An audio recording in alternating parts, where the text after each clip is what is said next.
నమస్తే. ఇన్నాళ్ళు నన్ను సపోర్ట్ చేస్తూ, ఎంకరేజ్ చేస్తూ మీ ప్రేమని నాకు అందిస్తున్న ప్రతి ఒక్కరికి కృతజ్ఞతలు. అలాగే ఈ వీడియో కూడా ఖచ్చితంగా మీకు ఉపయోగపడుతుంది. లైక్, షేర్ అండ్ సబ్స్క్రైబ్ చేసి మీ సపోర్ట్‌ని నాకు అందించండి. అలాగే ఈ వీడియో పట్ల మీకున్న అభిప్రాయాన్ని కామెంట్ సెక్షన్‌లో కామెంట్ చేసి తెలియజేయండి. ఇప్పుడు వీడియోని చూద్దాం. నమస్తే, వెల్కమ్ టు అవర్ ఛానల్. నేను పద్మిని. ప్రస్తుతం మనతో పాటు ప్రముఖ ఆధ్యాత్మికవేత్త, వాస్తు జ్యోతిష పండితులు, లలిత ఉపాసకులు, వాస్తు జ్యోతిష శిక్షణ నిపుణులు బ్రహ్మశ్రీ నానాజీ పట్నాయక్ గారు మనతో పాటు ఉన్నారు. మాట్లాడతాం. సార్ నమస్తే. సార్ శ్రీమాత్రే నమః. సార్, బోర్డు మీద ఆల్రెడీ రాశారు, శని వక్రగతి జరగబోతోంది. 4 నెలలు సార్, 4.5 నెలలు దాదాపుగా మనకి 29 జూన్ నుంచి 15 నవంబర్ వరకు ఉంటుందండి. అంటే ఏమీ లేదు, ఇది వెనక్కి తిరిగి ఉన్నట్టుగా కనిపిస్తుంది, కానీ మనకి సర్క్యులేషన్ లో వెనక మకర రాశి మకరం వైపు తిరిగిన ఫలితాలు వస్తూ ఉంటాయి. దానివల్ల ప్రతి లగ్నం వారికి, లగ్నం తెలిస్తే లగ్నము, లగ్నం తెలియకపోతే రాశి వారికి మంచి విషయాలు ఉంటాయి. ఇందులో పాజిటివ్ ఉంటుంది, జాగ్రత్తలు తీసుకోవాలి. అదేవిధంగా ఇది వక్రగతి వల్ల పర్టికులర్ గా ఈ వక్రించిన శని దీన్ని చూస్తున్నాడు. సో 29 జూన్ నుంచి 13 జూలై వరకు ఇక్కడ ఉంటాడు కుజుడు. సో 29, 13 వరకు, అంటే దాదాపు ఒక 15 రోజుల పాటు ఇది ప్రపంచ వ్యాప్తంగా కానీ దీని ప్రభావం ఉంటుంది. అంటే ఎట్లాంటివి సార్? విపత్తులు అట్లాంటివా? విపత్తులు అదేనండి. ఇప్పుడు కామన్ గా మీరు గమనించినట్లయితే ఈ శని సామాన్యంగా చూస్తుంటేనే మనం గతంలో కూడా చెప్పుకున్నాం, పేరుకి వర్షాకాలంగానే ఎండలు బాగా వస్తూ ఉంటాయి. ఒక పక్క బాగా ఎండ వస్తుంది అనేసరికి ఇంకో దగ్గర విపరీతంగా వర్షం పడుతూ ఉంటుంది. అంటే ప్రకృతిలో ఏదైతే బ్యాలెన్స్ అనేది తప్పుతుంది శని కుజులు ఎప్పుడైనా వీక్షించుకుంటున్నా కూడా. అయితే దీనివల్ల మాత్రం ఎట్టి పరిస్థితుల్లో ఇప్పుడు చూడండి, మనకి ఈ ఫ్లష్ ఈటింగ్ బ్యాక్టీరియా ఏదో అంటున్నారు, దాదాపుగా 2006లో వచ్చింది జపాన్లో, ఇప్పుడు కాదు. 2004లో వస్తే 2006లో దాన్ని డిటెక్ట్ చేశారు. 2006 నుంచి ఉన్నటువంటిది, అదేం కొత్తగా ఇప్పుడు ఇండియాకి వచ్చేసి ఏదో అయిపోతుంది అనుకునేటువంటి భయం అయితే పడాల్సిన పని లేదు. కాకపోతే ఈ కాంబినేషన్ వల్ల ఏమిటంటే ప్రపంచవ్యాప్తంగా కానివ్వండి, దేశాల వారిగా కానివ్వండి, మనకి రాష్ట్రాల వారిగా కానివ్వండి, అనవసరమైన గొడవలకు దారితీస్తూ ఉంటుంది. సాధారణంగా ఇది మనకి క్రోధినామ సంవత్సరం, కుజుడు ఓన్ హౌస్ లో ఉన్నాడు. ఇన్ని రోజులు శని చూస్తున్నందుకు ఆల్రెడీ జరుగుతున్నాయి. వక్రించి చూస్తున్నప్పుడు ఇంకొంచెం డిఫరెంట్ గా గొడవలు, అందులో ముఖ్యంగా సరిహద్దుల్లో ఉండేటువంటి ఈ భద్రతను కల్పిస్తున్నటువంటి ఈ యొక్క సైనికులు కానీ, పోలీస్ డిపార్ట్మెంట్ మీద కానీ కాస్త ఎక్కువ ప్రభావం చూపిస్తుంటుంది. వాళ్ళకి కొన్ని స్ట్రిక్ట్ రూల్స్ ఇవ్వడం, ప్రెషర్ ఎక్కువగా ఉంటుంది. ఎందుకంటే వక్రించిన శని చూస్తున్నాడుగా, అందుకని. అండ్ అదే విధంగా కొన్ని అల్లకల్లోలకు సంబంధించిన దేశవ్యాప్తంగా, ప్రపంచవ్యాప్తంగా ఏదైనా కొన్ని నిర్ణయాలు తీసుకునేటప్పుడు మనకి పిఎంలు కావచ్చు, వాళ్ళు ఆ నిర్ణయాలను కొంత వ్యతిరేకిస్తూ కొన్ని అల్లర్లు జరగడం కానీ, కొన్ని తీవ్రమైన నిర్ణయాలు తీసుకోవడం కానీ, ఇటువంటివి జరుగుతూ ఉంటాయి. అదొకటి మెయిన్ గా చూసుకోవాలి ఈ శని వక్రగతి అండ్ ఈ కుజుడు దృష్టి పడడం వల్ల. అయితే ద్వాదశ రాశులకి కూడా డెఫినెట్ గా ఆయన ఇచ్చేటటువంటి ఫలితాలు ఉంటాయి కదా సార్? డెఫినెట్ గా మార్పు ఉండబోతోంది. ఎందుకంటే అష్టమ శని, అర్ధాష్టమ శని, ఏలినాటి శని వాళ్ళకి ఎలాగో అలాగే ఉంటుంది, కానీ అష్టమ శని, అర్ధాష్టమ శని వాళ్ళకి ఏమైనా డిఫరెన్సెస్ ఉంటాయా? Right sir. అయితే మరి ద్వాదశ రాశుల వాళ్ళు కూడా ఈ పీరియడ్ ని ఎట్లా ఉండబోతుంది ఈ 4.5 నెలలు కూడా, అలాగే శని యొక్క అనుగ్రహమే పొందడం కోసం ఎట్లాంటి రెమెడీస్ చేసుకోవచ్చు అనేది ఒక్కసారి వివరంగా అన్ని రాశుల వాళ్ళకి చెప్తారా సార్? చెప్తాను.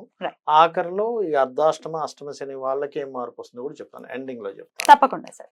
సార్, మరి సింహ రాశి వారికి ఎలాంటి ఫలితాలు ఇవ్వబోతున్నారు సార్ శని? ఎందుకంటే సింహం అంటేనే వాళ్ళ నాన్నగారు రాశి.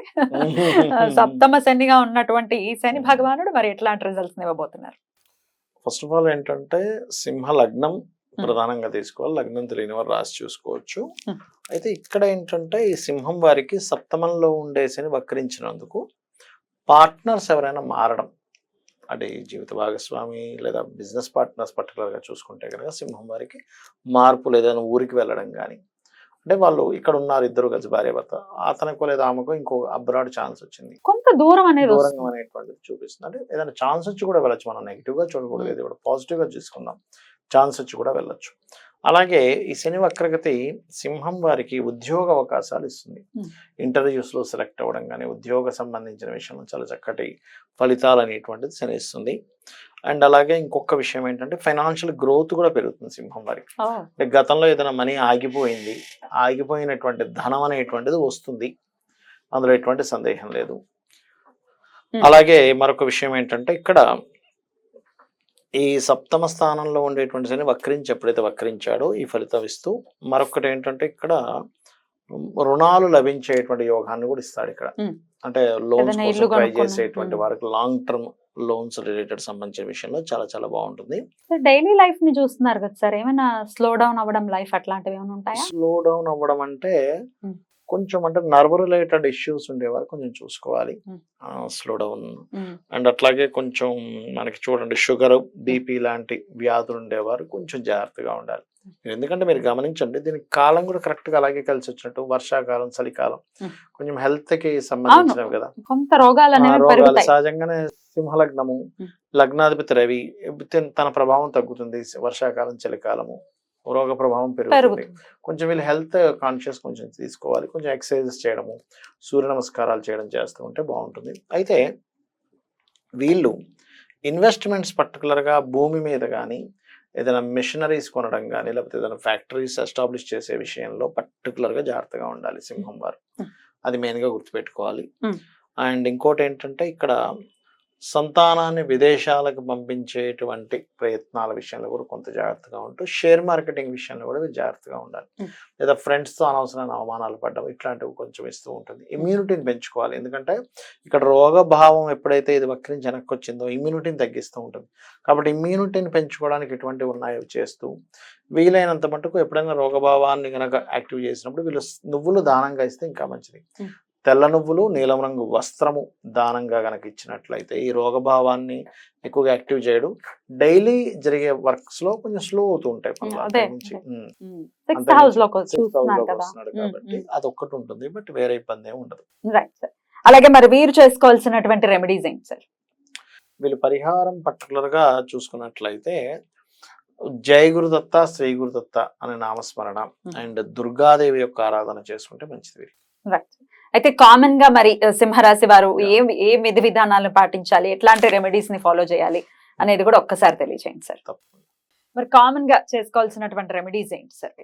ఫస్ట్ ఆఫ్ ఆల్ ఏంటంటే మనకి విశ్వంలో ఎప్పుడైతే ఫలానా ప్లానెట్ ఒక ఎనర్జీ కలిగిన ప్లానెట్ ఇంకో ఎనర్జీ కలిగిన ప్లానెట్తో వీక్షణలు ఉన్నప్పుడు ప్రకృతిలో మార్పులు వస్తాయని చెప్పుకున్నాం మనం. అంటే ఎండ, వర్షం ఇవన్నిట్లో ఎలా ఉంటుందో జీవుల మీద కూడా దాని ప్రభావం ఉంటుంది. సహజంగానే ఇది క్రోధినామ సంవత్సరం కొంచెం గొడవలకి ఎక్కువ దారితీస్తుంది. కాబట్టి ఈ రెండు గ్రహాలకి పర్టికులర్గా అంటే కుజ, శని గ్రహాలకి దీపారాధన చేయాలి. ఇప్పుడు ఎనర్జీ కంట్రోల్ అవుతుంది. అలాగే బెల్లము, క్యారెట్స్ ఈ రెండు పదార్థాలని గోవులకు తినిపించడం చేస్తూ ఉండాలి. బెల్లం ఒకటి, క్యారెట్స్ ఒకటి. మంగళవారం, శనివారం తినిపిస్తూ ఉండాలి. వీలైనంత మటుకు ఆంజనేయ స్వామి ఆలయాలకు వెళ్ళడము. ఓం హరిమర్కట మర్కటాయ నమః అందరూ చేసుకోవచ్చు. లేదా ఓం అనాకలిత సాదృశ్య చుబుక శ్రీ విరాజితాయ నమః. ఎందుకంటే శని వక్రించాడు కదా, అంటే ఈ లాభము కర్మ కనెక్ట్ అయ్యాయి. లాభము కర్మ శనికి సంబంధించిన మంత్రాల్లో అంటే శని అనుగ్రహం కలగాలనుకునేటువంటి దాంట్లో అమ్మవారి మంత్రాల్లో ఇది బ్రహ్మాండంగా పనిచేస్తుంది. ఓం అనాకలిత సాదృశ్య చుబుక శ్రీ విరాజితాయ నమః. దీంతో పాటు ఓం శ్రీమాత్రే నమః ప్రతిరోజు చేసుకుంటే అంటే మనకి బయట ఎలాగున్న పరిస్థితులు మనకి ఇబ్బంది కలగకుండా ఉంటుంది. బయట పరిస్థితులు గొడవలు జరగవచ్చు, రకరకాల అవ్వచ్చు, డిఫరెంట్ ఇవి అవ్వచ్చు, కానీ వీళ్ళకి సేఫ్గా ఉంటారు ఇది చేసుకుంటే. అండ్ అలాగే ఇంకోటి ఏంటంటే శని వారము మరియు మంగళవారము గోవులకు క్యారెట్స్, బెల్లం తినిపించడంతో పాటు వీలైతే గనక పెరుగన్నాన్ని పంచడం పేదలకి, లేదా గూడాన్నము అంటారు. అంటే మనకి మన బెల్లంతో తయారు చేసిన పదార్థము కొంచెం నెయ్యి కూడా వేసి దాన్ని అమ్మవారికి నైవేద్యం కాబట్టి ప్రసాదంగా కనుక. సో ఈ 4.5 months మీరు ఇందాకే చెప్పారు మేష రాశి వారికి మంచి కాలం అనే చెప్పారు. మొత్తం ఓవరాల్ గా ద్వాదశ రాశుల వాళ్ళకి కూడా ఎట్లాంటి రిజల్ట్స్ ఇవ్వబోతున్నారు, శని వక్రగతి అనేది వివరంగా తెలియజేశారు. రెమెడీస్ ని కూడా చేసుకున్నారు. డెఫినెట్ గా ఇవి పాటించుకుంటూ ఈ 4.5 months కూడా అందరికీ పీస్ఫుల్ గా వెళ్ళాలని మనస్ఫూర్తిగా కోరుకుంటూ కృతజ్ఞతలు సార్. నమస్తే.